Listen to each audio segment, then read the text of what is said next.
ನಮಸ್ಕಾರ, ಇದು ನಮ್ಮ ಸ್ವರ್ಣ ನ್ಯೂಸ್. ಮೊದಲಿಗೆ ಹೆಡ್ಲೈನ್ಸ್. ಮನೆ ಕಳ್ಳತನ ಮಾಡುತ್ತಿದ್ದ ಕದೀಮನ ಬಂಧನ. ಮದ್ದೂರು ಪೊಲೀಸರ ಯಶಸ್ವಿ ಕಾರ್ಯಾಚರಣೆ. ಕಳವು ಮಾಡಿದ್ದ ಆಭರಣಗಳು ವಶ. ಎಂಎಫ್ಪಿಸಿ ಘಟಕದಲ್ಲಿ ಕರ್ತವ್ಯ ಲೋಪ ಆರೋಪ. 5 ಮಂದಿ ನೌಕರರು ಮತ್ತೆ ಕೆಲಸಕ್ಕೆ ಹಾಜರ್. ಜಿಲ್ಲೆಯಲ್ಲಿ 4 ಅಂಗನವಾಡಿ ಆಹಾರ ತಯಾರಿಕಾ ಘಟನೆ ಸ್ಥಾಪನೆ ಎಂದ ಡಾಕ್ಟರ್ ಕೃಷ್ಣ. ಸಾಹಿತ್ಯ ಸಮ್ಮೇಳನಗಳ ಸ್ವರೂಪ ಬದಲಾಗಬೇಕು. ಲೇಖಕರನ್ನು ಗೌರವಿಸುವ ಪರಿಪಾಠ ಬೆಳೆಸಿಕೊಳ್ಳಿ. ಖ್ಯಾತ ವಿಮರ್ಶಕ ಡಾಕ್ಟರ್ ನರಹಳ್ಳಿ ಬಾಲಸುಬ್ರಹ್ಮಣ್ಯಂ ಸಲಹೆ. ಮದ್ದೂರು ಪಟ್ಟಣದ ತಾಲೂಕು ಕ್ರೀಡಾಂಗಣ ಅಭಿವೃದ್ಧಿಗೆ ಒತ್ತು. ಶಾಸಕ ಕದಲೂರು ಉದಯರಿಂದ ಪರಿಶೀಲನೆ. ಹಣ ಬಿಡುಗಡೆ ನಂತರ ಶೀಘ್ರ ಕಾಮಗಾರಿ ಆರಂಭ. ನವೆಂಬರ್ 22-23ರಂದು ಶ್ರವಣಧಾರೆಗಳ ಸಂಸ್ಕೃತಿ ಉತ್ಸವ. ತತ್ವಪದಕಾರರ ಬಗ್ಗೆ ವಿಚಾರಗೋಷ್ಠಿ. ಸುದ್ದಿಗೋಷ್ಠಿಯಲ್ಲಿ ಪ್ರೊಫೆಸರ್ ಜಯಪ್ರಕಾಶ ಗೌಡ ಹೇಳಿಕೆ. ಮನೆಯಲ್ಲಿ ಯಾರೂ ಇಲ್ಲದಿದ್ದಾಗ ಹೊಂಚು ಹಾಕಿ ರಾತ್ರಿ ವೇಳೆ ಮನೆಯ ಬಾಗಿಲು ಮುರಿದು ಒಳನುಗ್ಗಿ ಆಭರಣಗಳನ್ನು ದೋಚುತ್ತಿದ್ದ ಕಳ್ಳನನ್ನು ಬಂಧಿಸುವಲ್ಲಿ ಪೊಲೀಸರು ಯಶಸ್ವಿಯಾಗಿದ್ದಾರೆ ಎಂದು ಜಿಲ್ಲಾ ಪೊಲೀಸ್ ವರಿಷ್ಠಾಧಿಕಾರಿ ಮಲ್ಲಿಕಾರ್ಜುನ್ ಬಾಲ್ದಂಡೆ ವಿವರಿಸಿದರು.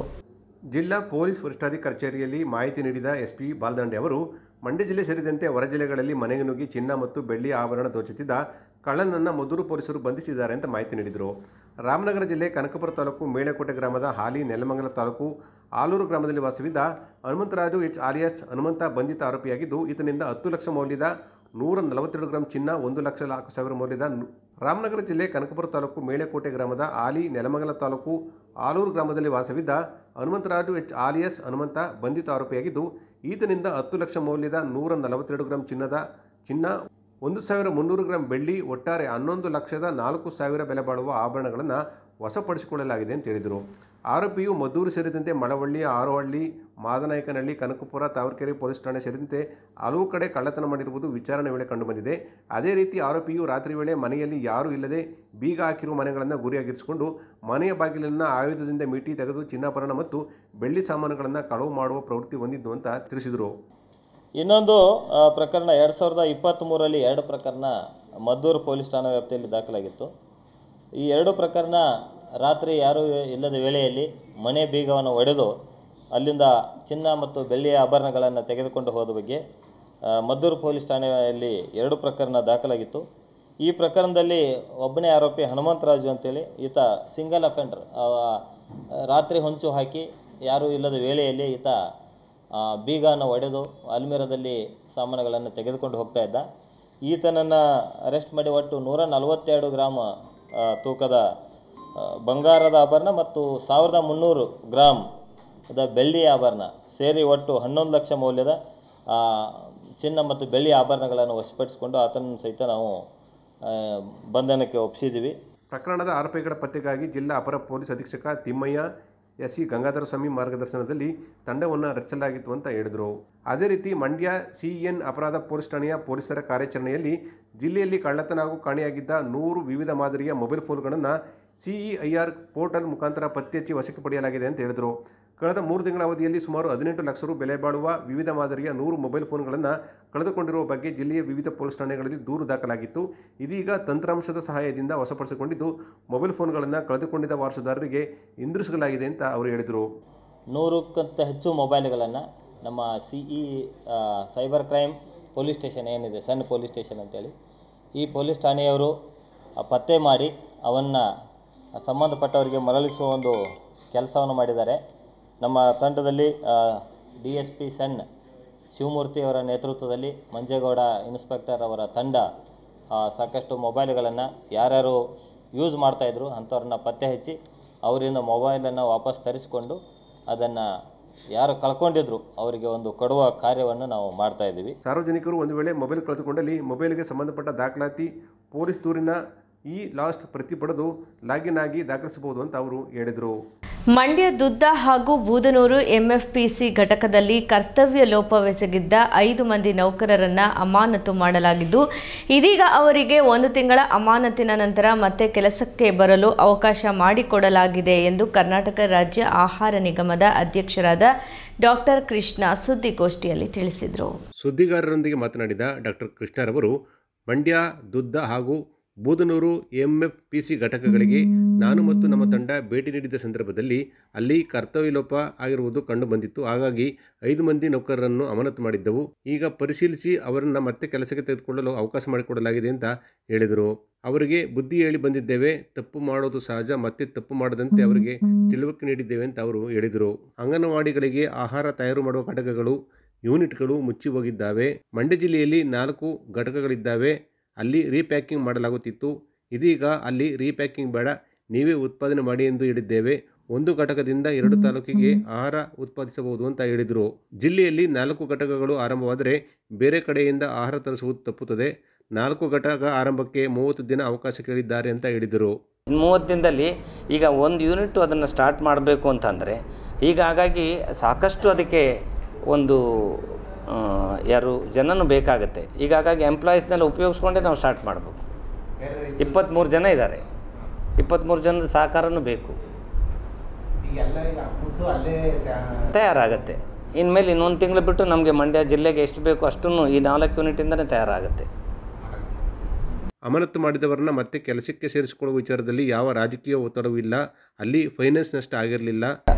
ಎಲ್ಲ ನನ್ನ ಮಿತ್ರರಿಗೂ ನನ್ನ ನಮಸ್ಕಾರಗಳು. ಇವತ್ತು ಮಂಡ್ಯ ಮತ್ತು ದುದ್ದ MSPC ಘಟಕ ಬೂದನೂರು ಇಲ್ಲಿ ವಿಸಿಟ್ ಮಾಡಿದ್ವಿ. ಕಳೆದ ತಿಂಗಳು ಬಂದಾಗ ಅಲ್ಲಿ 5 ಜನ ಅಮಾನತಿನಲ್ಲಿಡಲಾಗಿತ್ತು.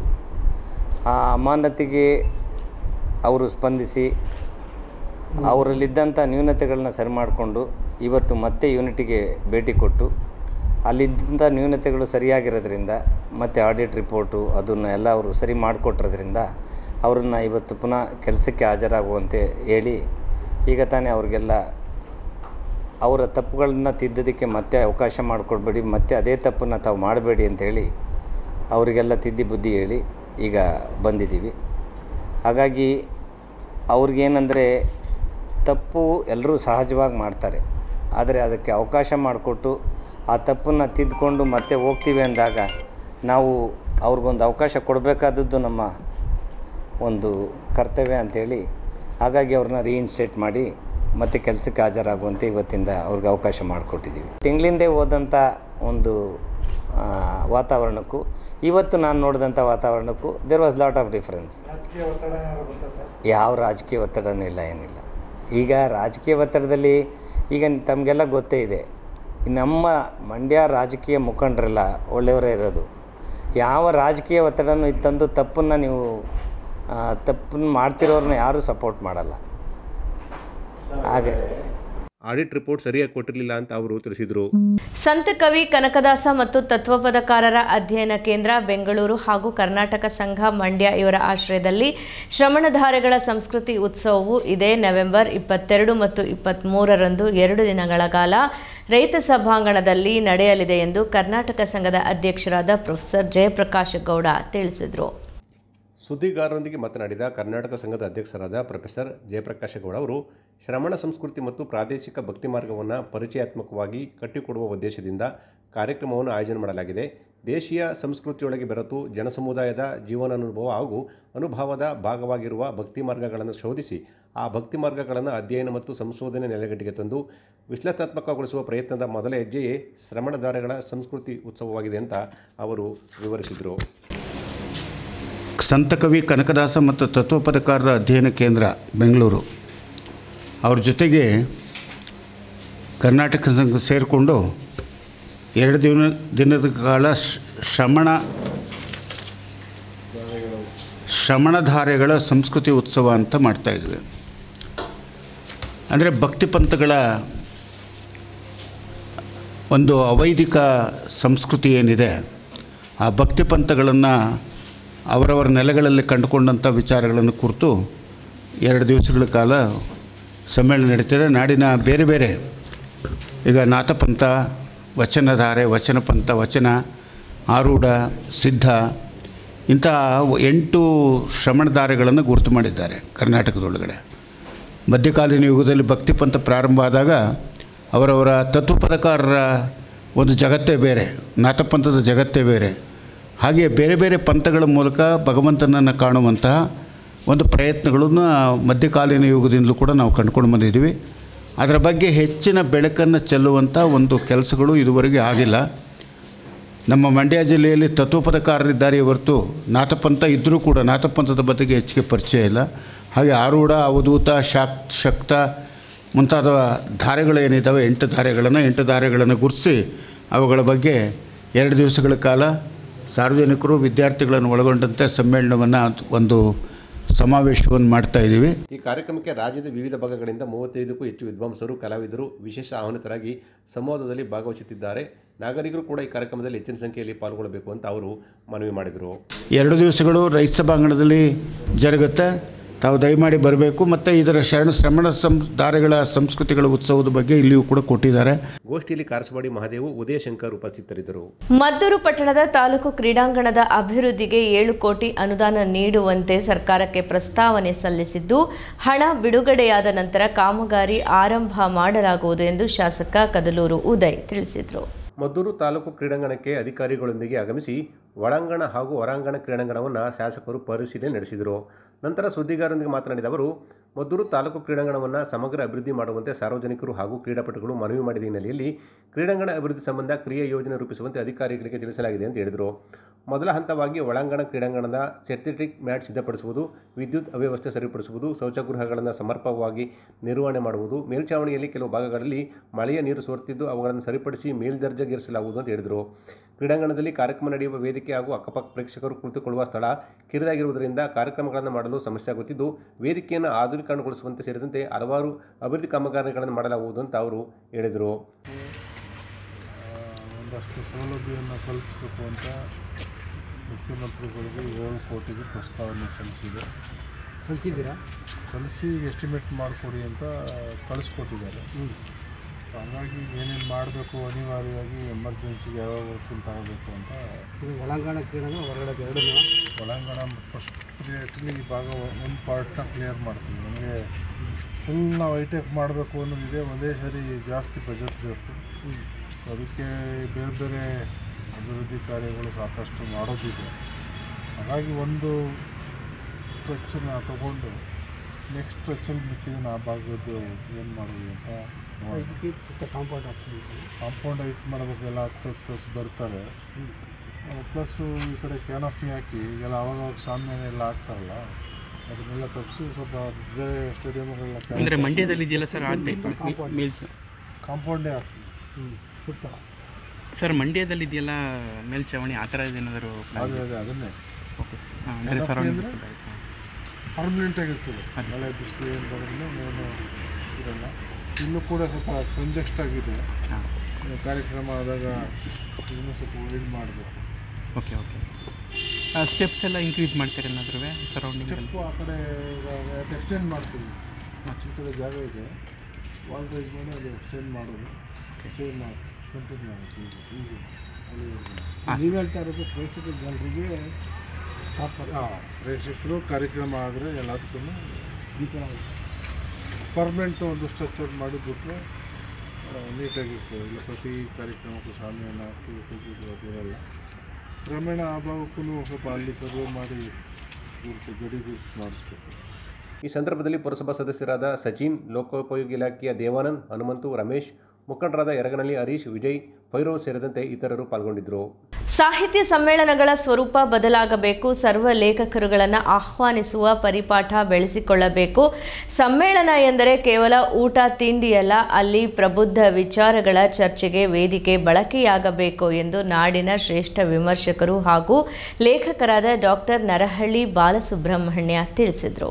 ಮಂಡ್ಯ ಜಿಲ್ಲಾ ಕಾರ್ಯನಿರತ ಪತ್ರಕರ್ತರ ಸಂಘ ಆಯೋಜನೆ ಮಾಡಿದ್ದ ವಾರದ ಅತಿಥಿ ಮಾಧ್ಯಮ ಸಂವಾದದಲ್ಲಿ ಪಾಲ್ಗೊಂಡು ಮಾತನಾಡಿದ ಖ್ಯಾತ ವಿಮರ್ಶಕರಾದ ಡಾಕ್ಟರ್ ನರಹಳ್ಳಿ ಬಾಲಸುಬ್ರಹ್ಮಣ್ಯವರವರು, ಸಾಹಿತ್ಯ ಪರಿಷತ್ಗೆ ತನ್ನದೇ ಆದ ಇತಿಹಾಸ ಮತ್ತು ಗಂಭೀರತೆ ಇದೆ. ಇದೊಂದು ದೊಡ್ಡ ಸಂಸ್ಥೆಯಾಗಿದೆ. ಸಮ್ಮೇಳನ ಅಂದರೆ ಅದು ಬರೀ ಜಾತ್ರೆಯಲ್ಲ.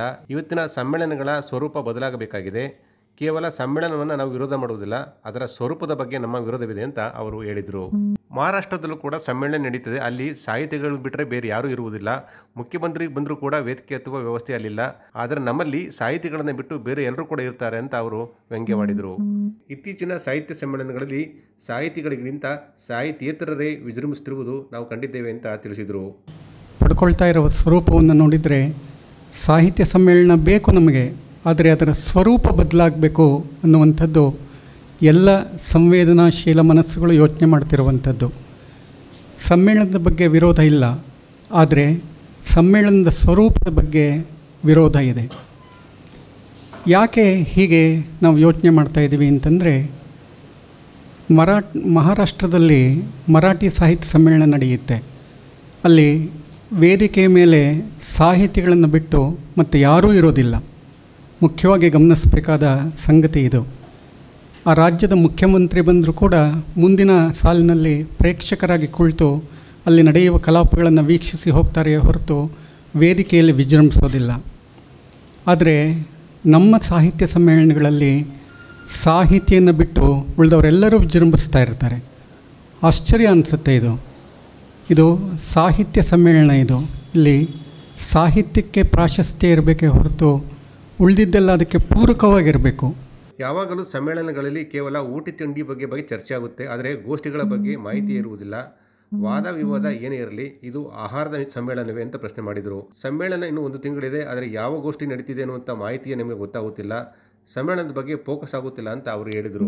ಯಕ್ಷಗಾನದ ಮೂಲ ಮಂಡ್ಯ ಜಿಲ್ಲೆಯಾಗಿದೆ. ಅದನ್ನು ಬೇರೆಯವರಿಗೆ ಬಿಟ್ಟುಕೊಟ್ಟಿದ್ದೇವೆ. ಅದನ್ನು ಸಮ್ಮೇಳನದಲ್ಲಿ ವ್ಯಕ್ತಪಡಿಸಬೇಕು.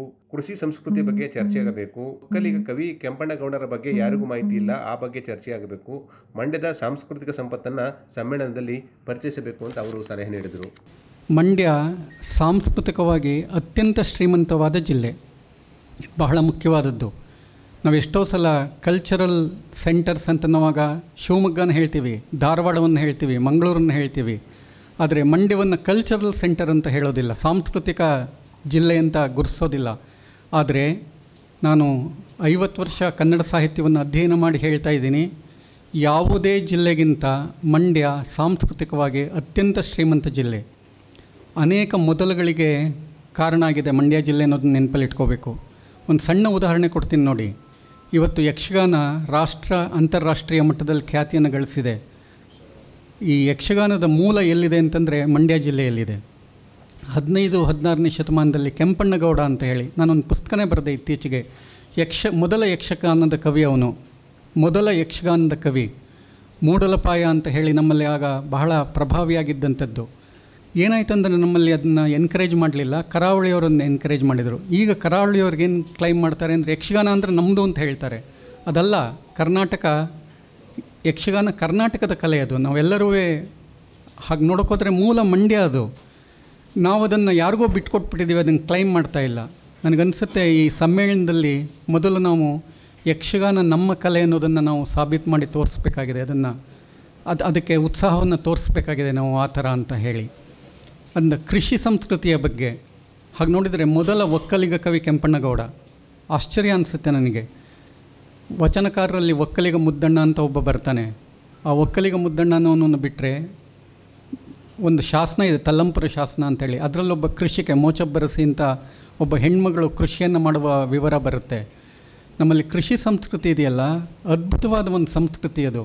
ಮಂಡ್ಯ ಜಿಲ್ಲೆಯ ಕೃಷಿ ಸಂಸ್ಕೃತಿಗೆ ಬಹಳ ಮುಖ್ಯವಾದದ್ದು. ಕೆಂಪಣ್ಣಗೌಡ ಒಕ್ಕಲಿಗ ಕವಿ ಅವನು. ಆದ್ದರಿಂದ ಕನ್ನಡದ ಮೊದಲ ಒಕ್ಕಲಿಗ ಕವಿ ಅವನು. ಬಹಳ ಮುಖ್ಯವಾದ ಮಾತಿದು. ಆದರೆ ನಾವು ಕೆಂಪಣ್ಣಗೌಡನ ಬಗ್ಗೆ ಪ್ರಸ್ತಾಪ ಕೂಡ ಮಾಡೋದಿಲ್ಲ ಮಂಡ್ಯದವ್ರು. ನಂಗೆ ಆಶ್ಚರ್ಯ ಅನಿಸುತ್ತೆ. ನಾನು ಹೇಳೋದು, ಏನೇ ಆದ್ರೂ ಭಿನ್ನಾಭಿಪ್ರಾಯ ಇದ್ರೂ ಇದು ಯಶಸ್ವಿ ಆಗೋ ಹಾಗೆ ನೋಡ್ಕೊಳ್ಳೋಣ. ಇದು ಕನ್ನಡದ ಸಮ್ಮೇಳನ ಇದು. ಆದ್ದರಿಂದ ನಾವೆಲ್ಲರೂ ಭಿನ್ನಾಭಿಪ್ರಾಯಗಳನ್ನು ಮರೆತು ಇದರ ಯಶಸ್ಸಿಗೆ ನಾವು ಸಹಕರಿಸೋಣ. ಯಾಕೆಂದರೆ ಇದು ಕನ್ನಡದ ಪ್ರಶ್ನೆ, ಇದು ಪರಿಷತ್ತಿನ ಪ್ರಶ್ನೆ, ವ್ಯಕ್ತಿ ಪ್ರಶ್ನೆ ಅಲ್ಲ ಇಲ್ಲಿ ನನಗೆ. ಅದರಿಂದ ಯಾಕೆಂದರೆ ನಾನಿಲ್ಲಿ ಬಂದಿದ್ದು ಮೊನ್ನೆ ಸಮಾಲೋಚನಾ ಸಭೆಗೂ ನಾನು ಬಂದಿದ್ದೆ. ಯಾಕೆಂದರೆ ಕನ್ನಡ ಸಾಹಿತ್ಯ ಪರಿಷತ್ತಿನ ಬಗ್ಗೆ ನನಗೆ ಅಪಾರವಾದ ಗೌರವ ಇದೆ. ಒಂದು ದೊಡ್ಡ ಸಂಸ್ಥೆ ಅದು. ಆ ಸಂಸ್ಥೆಯನ್ನು ನಾವು ಗೌರವದಿಂದ ಕಾಣಬೇಕು. ಅದರಿಂದ ವ್ಯಕ್ತಿಗಳು ಇಂಪಾರ್ಟೆಂಟ್ ಅಲ್ಲವೇ ಅಲ್ಲ ಇಲ್ಲಿ ನನಗೆ. ಒಂದು ಸಂಸ್ಥೆ ಇಂಪಾರ್ಟೆಂಟು. ಅದರಿಂದ ಆಮೇಲೆ ನಮ್ಮ ಜಿಲ್ಲೆ ಇಂಪಾರ್ಟೆಂಟು. ಸೊ ಹೀಗಾಗಿ ಇದು ಯಶಸ್ವಿ ಆಗೋ ಹಾಗೆ ನಾವು ನೋಡ್ಕೊಳ್ಳೋದು ನಮ್ಮೆಲ್ಲರ ಜವಾಬ್ದಾರಿ ಅಂತ ನಾನು ಅಂದ್ಕೊಂಡಿದ್ದೀನಿ.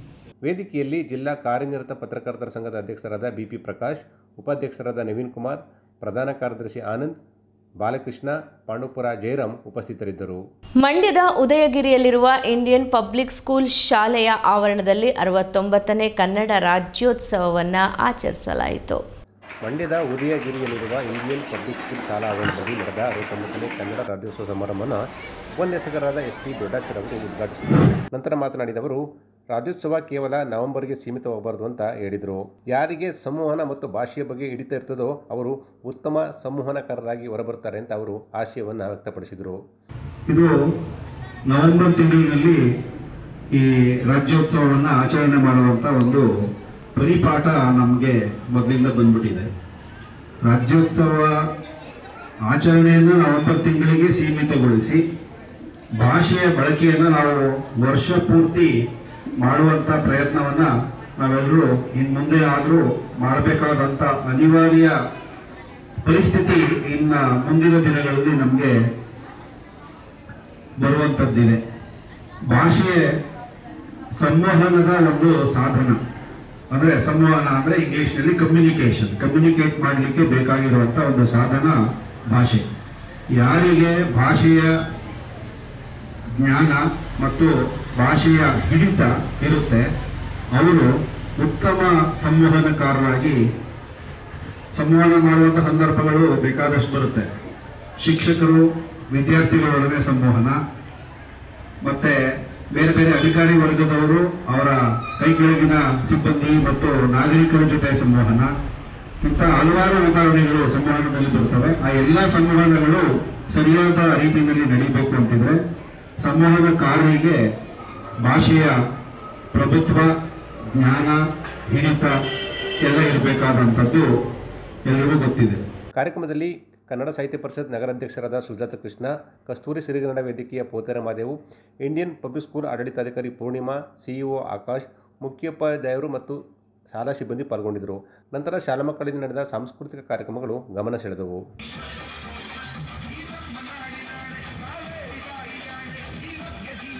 ವಕ್ಫ್ ಸಮಸ್ಯೆ ಪರಿಹಾರಕ್ಕೆ ಆಗ್ರಹಿಸಿ ಇದೇ 21 ಅಥವಾ 22ರಂದು ಜಿಲ್ಲಾಧಿಕಾರಿಗಳ ಕಚೇರಿ ಹಾಗೂ ತಹಶೀಲ್ದಾರ್ ಕಚೇರಿಗಳ ಮುಂದೆ ಬಿಜೆಪಿ ಪಕ್ಷದ ವತಿಯಿಂದ ಹೋರಾಟ ನಡೆಸಲಾಗುವುದು ಎಂದು ಮಂಡ್ಯ ಜಿಲ್ಲಾ ಬಿಜೆಪಿ ಅಧ್ಯಕ್ಷರಾದ ಡಾಕ್ಟರ್ ಇಂದ್ರೇಶ್ ತಿಳಿಸಿದರು. ಸುದ್ದಿಗಾರರೊಂದಿಗೆ ಮಾತನಾಡಿದ ಬಿಜೆಪಿ ಜಿಲ್ಲಾಧ್ಯಕ್ಷರಾದ ಡಾಕ್ಟರ್ ಇಂದ್ರೇಶ್ ರವರು, ಶೋಷಣೆಗೆ ಒಳಗಾದ ಸಹಸ್ರಾರು ಸಂಖ್ಯೆಯ ಸಾರ್ವಜನಿಕರು, ರೈತರು, ಮಠಮಂದಿರಗಳು, ಶಾಲೆಗಳು ಹಾಗೂ ಸಾರ್ವಜನಿಕ ಆಸ್ತಿಗಳ ಕುರಿತು ಬೆಳಗ್ಗೆಯಿಂದ ಸಂಜೆ ತನಕ ವೇದಿಕೆಗೆ ಬರಮಾಡಿಕೊಂಡು ಅಹವಾಲು ಸ್ವೀಕರಿಸುತ್ತೇವೆ. ಸಮಸ್ಯೆಯ ಗಂಭೀರತೆಯನ್ನು ಜಿಲ್ಲಾವಾರು ಪರಾಮರ್ಶೆ ಮಾಡುತ್ತೇವೆ ಅಂತ ಹೇಳಿದರು. 3 ತಂಡಗಳನ್ನು ರಾಜ್ಯಾಧ್ಯಕ್ಷರು ಈಗಾಗಲೇ ಪ್ರಕಟ ಮಾಡಿದ್ದಾರೆ. ರಾಜ್ಯಾಧ್ಯಕ್ಷರಾದ ವಿಜಯೇಂದ್ರ ಅವರ ನೇತೃತ್ವದಲ್ಲಿ ಒಂದು ತಂಡ, ವಿಪಕ್ಷ ನಾಯಕರಾದ ಆರ್ ಅಶೋಕ್, ವಿಧಾನ ಪರಿಷತ್ ವಿಪಕ್ಷ ನಾಯಕರಾದ ಛಲವಾದಿ ನಾರಾಯಣಸ್ವಾಮಿ ಅವರ ನೇತೃತ್ವದಲ್ಲಿ ತಂಡಗಳು ಕಾರ್ಯನಿರ್ವಹಿಸುತ್ತವೆ. ಈ 3 ತಂಡಗಳು ಡಿಸೆಂಬರ್ ಮೊದಲ ವಾರದಿಂದ ರಾಜ್ಯಾದ್ಯಂತ ಪ್ರತಿ ಜಿಲ್ಲೆಗಳಲ್ಲಿ ಪ್ರವಾಸ ಮಾಡಲಿದೆ. ರೈತರು, ಮಠಮಾನ್ಯಗಳು ಮತ್ತು ಸಾರ್ವಜನಿಕರ ಸಮಸ್ಯೆಯನ್ನು ಆಲಿಸಲಿದ್ದಾವೆ. ಅವರ ಸಮಸ್ಯೆಯನ್ನು ಮುಂಬರುವ ಬೆಳಗಾವಿ ಅಧಿವೇಶನದಲ್ಲಿ ಪ್ರಸ್ತಾಪ ಮಾಡುತ್ತೇವೆ ಅಂತ ಅವರು ಹೇಳಿದರು. ಇದೇ ತಿಂಗಳ 22ನೇ ತಾರೀಕು ನಾವು ದೊಡ್ಡ ಸಂಖ್ಯೆಯಲ್ಲಿ ಸೇರಿ ವಕ್ಫ್ ಮಂಡಳಿಯ ವಿರುದ್ಧ ಹೋರಾಟ ಮಾಡಬೇಕು ಅಂತೇಳಿ ನಮ್ಮ ಭಾರತೀಯ ಜನತಾ ಪಾರ್ಟಿಯ ರಾಜ್ಯಾಧ್ಯಕ್ಷರಾದ BU ವಿಜೇಂದ್ರ ಅವರು ನಮಗೆಲ್ಲ ನಿರ್ದೇಶನ ನೀಡಿರೋ ಹಿನ್ನೆಲೆಯಲ್ಲಿ ಇದೇ ಮಂಡ್ಯ ಜಿಲ್ಲೆಯ ವಿಶ್ವೇಶ್ವರಯ್ಯ ಪ್ರತಿಮೆಯ ಮುಂಭಾಗ ನಾವು ಇದೇ ತಿಂಗಳು 22ನೇ ತಾರೀಕು ಎಲ್ಲ ರೈತಪರ ಸಂಘಟನೆಗಳು, ವಿವಿಧ ಸಂಘಟನೆಗಳು, ಮಠಾಧೀಶರು, ನಮ್ಮ ಮಾಜಿ ಸಂಸದರಾದ ಸುಮಲತಾರವರು, ಮಾಜಿ ಸಚಿವರಾದ ನಾರಾಯಣಗೌಡರು, ನಮ್ಮೆಲ್ಲ BJPಯ ಪರಾಜಿತ ಅಭ್ಯರ್ಥಿಗಳು ಎಲ್ಲರೂ ಸೇರಿ ಅವತ್ತು ಬೆಳಿಗ್ಗೆ 9:30 10 ಗಂಟೆಯಿಂದ ಸಂಜೆ 4:30 5 ಗಂಟೆವರೆಗೂ ಕೂಡ ವಿಶ್ವೇಶ್ವರಯ್ಯ ಪ್ರತಿಮೆ DC ಕಚೇರಿಯ ಮುಂದೆ ಒಂದು ಹೋರಾಟವನ್ನು ಹಮ್ಮಿಕೊಂಡಿದ್ದೇವೆ. ನೋಟಿಸ್ ಹಿಂಪಡೆಯುವಂತೆ ಮುಖ್ಯಮಂತ್ರಿಗಳು ಹೇಳಿದ್ದು ಕೇವಲ ಮಹಾರಾಷ್ಟ್ರ ಮತ್ತು ಜಾರ್ಖಂಡ್ ಚುನಾವಣೆಯ ಕಣ್ಣೊರೆಸುವ ತಂತ್ರವಾಗಿದೆ. ರೈತರ ಕುರಿತು ಕಾಂಗ್ರೆಸ್ದು ಮೊಸಳೆ ಕಣ್ಣೀರಾಗಿದೆ. 1974ರ ವಕ್ಫ್ ಆಸ್ತಿ ಕುರಿತ ಗೆಜೆಟನ್ನು ಹಿಂಪಡೆಯಲು ರಾಜ್ಯದ ಕಾಂಗ್ರೆಸ್ ಸರ್ಕಾರದ ಬದ್ಧತೆಯನ್ನು ಪ್ರದರ್ಶನ ಮಾಡಬೇಕಲ್ವೇ ಅಂತ ಅವರು ಪ್ರಶ್ನೆ ಮಾಡಿದರು. ಗೋಷ್ಠಿಯಲ್ಲಿ ಮಂಜುನಾಥ್, ವಿವೇಕ್ ಸೇರಿದಂತೆ ಇತರರಿದ್ದರು. ಹಲಗೂರು ಸಮೀಪದ ಲಿಂಗಪಟ್ಟಣ ಗ್ರಾಮದಲ್ಲಿ ಸಂಜೀವಿನಿ ಯೋಜನೆಯ ಒಕ್ಕೂಟದ ವತಿಯಿಂದ ಜಾಗೃತಿ ಜಾಥಾ ಕಾರ್ಯಕ್ರಮ ಯಶಸ್ವಿಯಾಗಿ ನಡೆಯಿತು. ಲಿಂಗಪಟ್ಟಣ ಸಂಜೀವಿನಿ ಒಕ್ಕೂಟದ ಅಧ್ಯಕ್ಷೆ BK ಶಿವಲಿಂಗಮ್ಮ ಮಾತನಾಡಿ, ಸಂಜೀವಿನಿ ಒಕ್ಕೂಟದ ಮೂಲಕ ಎಲ್ಲ ಮಹಿಳೆಯರನ್ನು ಒಗ್ಗೂಡಿಸಿ ಅಲ್ಪ ಪ್ರಮಾಣದ ಹಣ ಉಳಿತಾಯ ಮಾಡಿ ಕಡಿಮೆ ಬಡ್ಡಿ ದರದಲ್ಲಿ ಸಾಲ ನೀಡಲಾಗುತ್ತದೆ. ಸಾಲ ಪಡೆದ ಫಲಾನುಭವಿಗಳು ಕುಶಲತೆ ಹೊಂದಿರುವ ಆದಾಯೋತ್ಪನ್ನ ಚಟುವಟಿಕೆಗಳನ್ನು ಆರಂಭಿಸಲಿದ್ದಾರೆ ಅಂತ ಹೇಳಿದರು. ಒಕ್ಕೂಟದ ಸದಸ್ಯರು ಪಶುಪಾಲನೆ, ಕುರಿ, ಮೇಕೆ, ಗಂಧದ ಕಡ್ಡಿ, ಮೇಣದ ಬತ್ತಿ ಸೇರಿದಂತೆ ಹಲವಾರು ಚಟುವಟಿಕೆಗಳನ್ನು ಆರಂಭಿಸಿದ್ದಾರೆ. ಈ ಚಟುವಟಿಕೆಗಳ ಮೂಲಕ ಬಂದ ಆದಾಯದಲ್ಲಿ ಸಾಲ ತೀರಿಸುವ ಮೂಲಕ ಸ್ವಾವಲಂಬಿ ಜೀವನ ಕಟ್ಟಿಕೊಳ್ಳಲು ಸಾಧ್ಯವಾಗಿದೆ ಅಂತ ಹೇಳಿದರು. ಅಂತಂದರೆ ನಾವು ಹಳ್ಳಿಗೆ ಹೋಗಿ ಬೆಳಗ್ಗೆಯಿಂದ 9 ಗಂಟೆಗೆ ಹೋಗಿ 4 ಗಂಟೆ ದುಡಿಯೋದಕ್ಕಿಂತ ನೀವು ಬೆಳಗ್ಗೆ 6 ಗಂಟೆಗೆ ಬಂದು 11 ಗಂಟೆ ದುಡಿದು ನೀವು ಹೋಗಿ ಮನೆ ಕೆಲಸನೂ ಮಾಡ್ಕೋಬೋದು. ಮತ್ತು ನಾವು ಎಲ್ಲರೂ ಸೇರಿ ಒಂದು ಸಂಜೀವಿನಿ ಒಕ್ಕೂಟ ಅಂತ ಮಾಡ್ಕೊಂಡಿದ್ದೀವಿ. ಅದರಲ್ಲಿ ಉಳಿತಾಯ ಮಾಡಿ ನಿಮಗೆ ಕಮ್ಮಿ ಬಡ್ಡಿ 70 ಪೈಸೆ ಬಡ್ಡಿ ದರದಲ್ಲಿ ನಿಮಗೆ ಸಾಲ ಕೊಡಿಸಿ ನೀವು ಇದರಲ್ಲಿ ಬಂದಂಥ ಹಣವನ್ನು ನೀವು ಸಾಲ ತೀರಿಸಿ ನೀವು ಮನೆ ವ್ಯವಹಾರಗಳನ್ನ ರೂಟ್ ಮಾಡ್ಕೋಬೋದು ಅಂತ ಹೇಳಿ ವ್ಯವಸ್ಥೆ ಮಾಡಿಕೊಟ್ಟಿದ್ದೀವಿ. ಸಾಲ ಕೊಟ್ಟು ಕಮ್ಮಿ ಬಡ್ಡಿ ದರದಲ್ಲಿ ಅವ್ರಿಗೆ ಒಂದು 10,000 ರೂಪಾಯಿ ತಗೊಂಡ್ರೆ 25,000 ರೂಪಾಯಿ ತಗೊಂಡ್ರೆ ತಿಂಗಳಿಗೆ 1,700 ಕಟ್ಟುವಂಥ ವ್ಯವಸ್ಥೆ ಮಾಡಿಕೊಟ್ಟಿದ್ದೀವಿ. ಅದರಲ್ಲಿ ಅವರು ತುಂಬ ಅನುಕೂಲನೇ ಪಡ್ಕೊತಾ ಇದ್ದಾರೆ. ಬಸ್ಸು, ಮನೆ ರಿಪೇರಿ, ಕುರಿಗಳು ಮತ್ತು ಇನ್ನೊಂದು ಅವ್ರ ಚಂದ್ರಿಕೆ, ಅವರೇನೋ ಕರಕುಶಲಗಳು, ಹೊಲಿಗೆ ಮಿಷಿನು ಮತ್ತು ಹಪ್ಪಳ ಮಾಡೋದು, ಉಪ್ಪಿನಕಾಯಿ ಮಾಡೋದು, ಏನೋ ಸಣ್ಣ ಪುಟ್ಟ ಕೈಗಾರಿಕೆಗಳನ್ನ ಮಾಡ್ಕೊಳ್ಳೋಂಥಕ್ಕೆ ನಾವು ಅನುಕೂಲ ಮಾಡಿಕೊಟ್ಟಿದ್ದೀವಿ.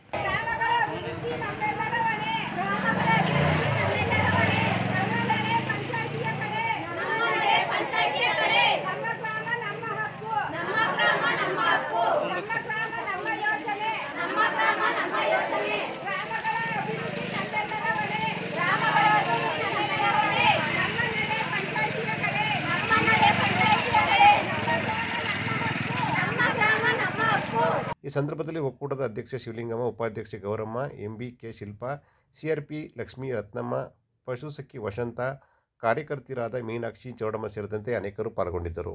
ಮಂಡ್ಯ ಜಿಲ್ಲೆಯಲ್ಲಿ ಡಿಸೆಂಬರ್ 3ರಂದು ವಿಶ್ವ ವಿಕಲಚೇತನರ ದಿನಾಚರಣೆಯನ್ನು ವ್ಯವಸ್ಥಿತವಾಗಿ ಹಾಗೂ ಪರಿಣಾಮಕಾರಿಯಾಗಿ ಅಂಬೇಡ್ಕರ್ ಭವನದಲ್ಲಿ ಆಚರಿಸಲಾಗುವುದು ಎಂದು ಅಪರ ಜಿಲ್ಲಾಧಿಕಾರಿ ಡಾಕ್ಟರ್ HL ನಾಗರಾಜು ತಿಳಿಸಿದರು.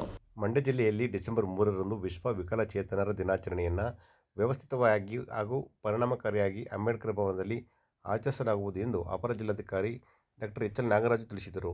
ಜಿಲ್ಲಾಧಿಕಾರಿಗಳ ಕಚೇರಿಯ ಸಭಾಂಗಣದಲ್ಲಿ ವಿಶ್ವ ವಿಕಲಚೇತನರ ದಿನಾಚರಣೆಯ ಸಭೆಯಲ್ಲಿ ಮಾತನಾಡಿದ ಅವರು, ವಿಶ್ವ ವಿಕಲಚೇತನರ ದಿನಾಚರಣೆಯ ಪ್ರಯುಕ್ತ ವೇದಿಕೆ ಕಾರ್ಯಕ್ರಮ ಮುನ್ನ ವಿಕಲಚೇತನರ ಕಾರ್ಯಕ್ರಮಗಳ ಕುರಿತು ಅರಿವು ಮೂಡಿಸುವ ಬಗ್ಗೆ ಸಂಜೆ ವೃತ್ತದ ಮಾರ್ಗವಾಗಿ ಅಂಬೇಡ್ಕರ್ ಭವನದವರೆಗೆ ಜಾಥಾವನ್ನು ಹಮ್ಮಿಕೊಳ್ಳಲಾಗಿದೆ. ವೇದಿಕೆ ಕಾರ್ಯಕ್ರಮದಲ್ಲಿ ಜಿಲ್ಲೆಯ ವಿಕಲಚೇತನ ಸಾಧಕರನ್ನು ಗೌರವಿಸಲಾಗುವುದು ಅಂತ ಅವರು ಹೇಳಿದರು. ಸಭೆಯಲ್ಲಿ ಕೋಮಲ್ ಕುಮಾರ್, ಓಂ ಪ್ರಕಾಶ್, ನಂದೀಶ್ ಹಾಗೂ ಇನ್ನಿತರ ಅಧಿಕಾರಿಗಳು ಪಾಲ್ಗೊಂಡಿದ್ದರು. ನಾಗಮಂಗಲ ತಾಲೂಕಿನ ವ್ಯಾಪ್ತಿಯಲ್ಲಿ ಪಡಿತರ ವಿತರಕರಿಗೆ ಆಹಾರ ವಿತರಣೆ ಮಾಡಲು ಸರ್ವರ್ ಸಮಸ್ಯೆ ಕಾಡುತ್ತಿದ್ದು, ಈ ಸಮಸ್ಯೆಯನ್ನು ಆಹಾರ ಸಚಿವರಾದ KH ಮುನಿಯಪ್ಪನವರು ಮತ್ತು ಆಹಾರ ಆಯುಕ್ತರು ಶೀಘ್ರವೇ ಪರಿಹರಿಸಬೇಕೆಂದು ನಾಗಮಂಗಲ ಪಡಿತರ ವಿತರಕರ ಸಂಘದ ಪದಾಧಿಕಾರಿಗಳು ಸುದ್ದಿಗೋಷ್ಠಿಯಲ್ಲಿ ಒತ್ತಾಯಿಸಿದ್ದಾರೆ. ನಾಗಮಂಗಲ ತಾಲೂಕು ವ್ಯಾಪ್ತಿಯಲ್ಲಿ ಪಡಿತರ ವಿತರಕರಿಗೆ ಆಹಾರ ವಿತರಣೆ ಮಾಡಲು ಸರ್ವರ್ ಸಮಸ್ಯೆ ಕಾಡುತ್ತಿದ್ದು, ಈ ಸಮಸ್ಯೆಯನ್ನು ಆಹಾರ ಸಚಿವರಾದ ಮುನಿಯಪ್ಪನವರು ಮತ್ತು ಆಹಾರ ಆಯುಕ್ತರು ಶೀಘ್ರವೇ ಪರಿಹರಿಸಬೇಕಂತ ನಾಗಮಂಗಲ ಪಡಿತರ ವಿತರಕರ ಸಂಘದ ಪದಾಧಿಕಾರಿಗಳು ಆಗ್ರಹಿಸಿದ್ದಾರೆ. ನಾಗಮಂಗಲ ತಾಲೂಕು ವ್ಯಾಪ್ತಿಯಲ್ಲಿ 95 ನ್ಯಾಯಬೆಲೆ ಅಂಗಡಿಗಳಿದ್ದು, ಈ ವ್ಯಾಪ್ತಿಗಳಲ್ಲಿ 51,800 ಕಾರ್ಡುದಾರಿದ್ದಾರೆ. ಆದರೆ ಸರ್ವರ್ ಸಮಸ್ಯೆಯಿಂದ 35,000 ಕಾರ್ಡುದಾರರಿಗೆ ಇಲ್ಲಿಯವರೆಗೂ ಆಹಾರ ವಿತರಣೆ ಮಾಡಲು ಸಾಧ್ಯವಾಗಿಲ್ಲ. ಇದರಿಂದ ಪಡಿತರರು ಮತ್ತು ವಿತರಕರು ಇಬ್ಬರಿಗೂ ತೊಂದರೆ ಉಂಟಾಗಿದೆ ಅಂತ ಹೇಳಿದ್ದಾರೆ. ಸರ್ವರು ಓದಿನಿಂದ ಸರಿಯಾಗಿ 2 ತಿಂಗಳಾಯಿತು. 2 ತಿಂಗಳಿಂದ ಇವತ್ತು ನಮ್ಮ ತಾಲೂಕು ಒಂದರಲ್ಲಿ ಇನ್ನೂ 35,000 ಕಾರ್ಡ್ದಾರರು ಅಕ್ಕಿ ಪಡ್ಕೊಳ್ಳೋಕ್ಕಾಗಿಲ್ಲ. ಇದೇ ಥರ ಸರ್ವರು ಇನ್ನೂ ಕೂಡ ಒಂದೊಂದು ಅಂಗಡಿಯಲ್ಲಿ 1 ಕಾರ್ಡು ಇಶ್ಯೂ ಮಾಡಿಲ್ಲ. ಇದು ಮಂಡ್ಯ ಜಿಲ್ಲೆಯಲ್ಲಿ 885 ಅಂಗಡಿ ಇದೆ. ಇಡೀ ಜಿಲ್ಲೆಯಾದ್ಯಂತ ಒಂದು ಅಂಗಡಿಯೂ ಕೂಡ ಇದೇ ಸಮಸ್ಯೆ, ಸರ್ವರ್ ಸಮಸ್ಯೆ ರಾಜ್ಯಾದ್ಯಂತ ಇದೆ. ಆದರೆ ನಮ್ಮಲ್ಲಿ ಮುಖ್ಯಮಂತ್ರಿಗಳಲ್ಲಿ ಒಂದು ಮನವಿ, ನಮ್ಮದೇ ಸರ್ಕಾರ ಇದ್ದರೂ ನಾವು ಈ ಸರ್ವರ್ ಸಮಸ್ಯೆ ಮತ್ತು ಈ ಸರ್ವರ್ ಸಮಸ್ಯೆನ 2 ತಿಂಗಳಿಂದ ಭಾರಿ ಅನುಭವಿಸಿ ಇವತ್ತು ಜನ ಕೂಲಿ ಮಾಡಲಿಕ್ಕೆ ಕಷ್ಟ. ಇವತ್ತು ಅಕ್ಕಿ ತಗೊಳ್ಳೋದು ಬೆಳಗ್ಗೆಯಿಂದ ಸಂಜೆವರೆಗೂ ಕಾಲೂ ಕೂಡ ಒಂದು ಕಾರಣ ನಾವು ತಗೊಳ್ಳೋಕ್ಕಾಗ್ತಾ ಇಲ್ಲ. ದಯಮಾಡಿ ಸರ್ವರ್ ಸಮಸ್ಯೆನ ಬಗೆಹರಿಸ್ಕೊಳ್ಬೇಕು ಅಂತ ತಮ್ಮಲ್ಲಿ ಮನವಿ ಮಾಡ್ಕೊಳ್ತಾ, ಈ ಸಮಸ್ಯೆಗೆ ತಕ್ಷಣವೇ ಪರಿಹಾರ ಮಾಡಿಕೊಡಬೇಕೆಂದು ಸರ್ಕಾರ ಮತ್ತು ಆಹಾರ ಇಲಾಖೆಗೆ ಮನವಿ ಮಾಡಿಕೊಂಡರೂ ನಿರ್ಲಕ್ಷ್ಯ ವಹಿಸಿದ್ದಾರೆ. ಜನಸಾಮಾನ್ಯರಿಗೆ ಉಪಯೋಗವಾಗುವಂತೆ ಶೀಘ್ರವೇ ಪರಿಹಾರ ಮಾಡಬೇಕು ಅಂತ ಆಗ್ರಹಪಡಿಸಿದ್ದಾರೆ. ಮತ್ತೊಬ್ಬ ನ್ಯಾಯಬೆಲೆ ಅಂಗಡಿ ಮಾಲೀಕರಾದ ರಮೇಶ್ ಮಾತನಾಡಿ, ನ್ಯಾಯಬೆಲೆ ಅಂಗಡಿಯ ಮಾಲೀಕರಿಗೆ 7 ತಿಂಗಳ ಕಮಿಷನ್ ಹಣ ಹಾಗೂ EKYC ಹಣ ಬಿಡುಗಡೆಯಾಗಬೇಕು. ಸರ್ಕಾರ ನ್ಯಾಯಬೆಲೆ ಅಂಗಡಿ ಮಾಲೀಕರ ಬಗ್ಗೆ ಗಮನ ಹರಿಸಬೇಕು ಅಂತ ಒತ್ತಾಯಿಸಿದ್ದಾರೆ. ಮಾರ್ಚಿ 23ರ ಮಾರ್ಚಿ 24ರ ಮಾರ್ಚಿ 3 ವರ್ಷದ ಕಮಿಷನ್ ಹಣ ಈ ಡಿಸೆಂಬರ್ಗೆ 4ನೇ ತಿಂಗಳು ಒಟ್ಟು 7 ತಿಂಗಳ ಕಮಿಷನ್ ಬರಬೇಕು. ಜೊತೆಗೇನೆಂದರೆ ಆಹಾರ ಪದಾರ್ಥಗಳ ವಿತರಣೆ ಮಾಡೋದ್ರಲ್ಲಿ ಭಾಳ ಸಮಸ್ಯೆ ಇದು ಸರ್ವರ್ ಸಮಸ್ಯೆಗಳು ಇರೋದ್ರಿಂದ ಕಡು ಬಡವರಿಗೆ ಅವರು ಕೆಲಸಕ್ಕೆ ಹೋಗ್ತಾರೋ ಅಥವಾ ಕೂಲಿಗೆ ಹೋಗ್ತಾರೋ ಇಲ್ಲ ಅಂಗಡಿ ತಮ್ಮ ತಿನ್ಕೋತಾರೋ.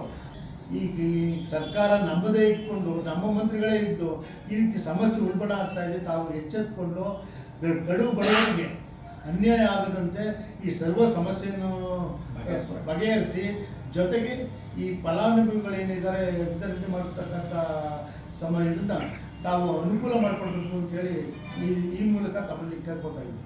ಗೋಷ್ಠಿಯಲ್ಲಿ ಭೀಮನಹಳ್ಳಿ ಮರುಸ್ವಾಮಿ, ರಮೇಶ್, ಆಲ್ಪಾಡಿ ಸತೀಶ್ ಚಂದ್ರ ಹಾಗೂ ಇತರರು ಭಾಗವಹಿಸಿದರು. ಕೊನೆಯಲ್ಲಿ ಮತ್ತೊಮ್ಮೆ ಹೆಡ್ಲೈನ್ಸ್. ಮನೆ ಕಳ್ಳತನ ಮಾಡುತ್ತಿದ್ದ ಕದೀಮನ ಬಂಧನ, ಮದ್ದೂರು ಪೊಲೀಸರ ಯಶಸ್ವಿ ಕಾರ್ಯಾಚರಣೆ, ಕಳವು ಮಾಡಿದ್ದ ಆಭರಣಗಳು ವಶ. ಎಂಎಫ್ಪಿಸಿ ಘಟಕದಲ್ಲಿ ಕರ್ತವ್ಯ ಲೋಪ ಆರೋಪ, 5 ಮಂದಿ ನೌಕರರು ಮತ್ತೆ ಕೆಲಸಕ್ಕೆ ಹಾಜರ್. ಜಿಲ್ಲೆಯಲ್ಲಿ 4 ಅಂಗನವಾಡಿ ಆಹಾರ ತಯಾರಿಕಾ ಘಟನೆ ಸ್ಥಾಪನೆ ಎಂದ ಡಾಕ್ಟರ್ ಕೃಷ್ಣ. ಸಾಹಿತ್ಯ ಸಮ್ಮೇಳನಗಳ ಸ್ವರೂಪ ಬದಲಾಗಬೇಕು, ಲೇಖಕರನ್ನು ಗೌರವಿಸುವ ಪರಿಪಾಠ ಬೆಳೆಸಿಕೊಳ್ಳಿ, ಖ್ಯಾತ ವಿಮರ್ಶಕ ಡಾಕ್ಟರ್ ನರಹಳ್ಳಿ ಬಾಲಸುಬ್ರಹ್ಮಣ್ಯಂ ಸಲಹೆ. ಮದ್ದೂರು ಪಟ್ಟಣದ ತಾಲೂಕು ಕ್ರೀಡಾಂಗಣ ಅಭಿವೃದ್ಧಿಗೆ ಒತ್ತು, ಶಾಸಕ ಕದಲೂರು ಉದಯರಿಂದ ಪರಿಶೀಲನೆ, ಹಣ ಬಿಡುಗಡೆ ನಂತರ ಶೀಘ್ರ ಕಾಮಗಾರಿ ಆರಂಭ. ನವೆಂಬರ್ 22-23ರಂದು ಶ್ರವಣಧಾರೆಗಳ ಸಂಸ್ಕೃತಿ ಉತ್ಸವ, ತತ್ವಪದಕಾರರ ಬಗ್ಗೆ ವಿಚಾರಗೋಷ್ಠಿ, ಸುದ್ದಿಗೋಷ್ಠಿಯಲ್ಲಿ ಪ್ರೊಫೆಸರ್ ಜಯಪ್ರಕಾಶ ಗೌಡ ಹೇಳಿಕೆ. ಇದಿಷ್ಟು ಇವತ್ತಿನ ಸುದ್ದಿಗಳು. ನಮ್ಮ ಸ್ವರ್ಣ ಟಿವಿ, ಇದು ಬಾಂಧವ್ಯಗಳ ಬೆಸುಗೆ. ವಂದನೆಗಳು.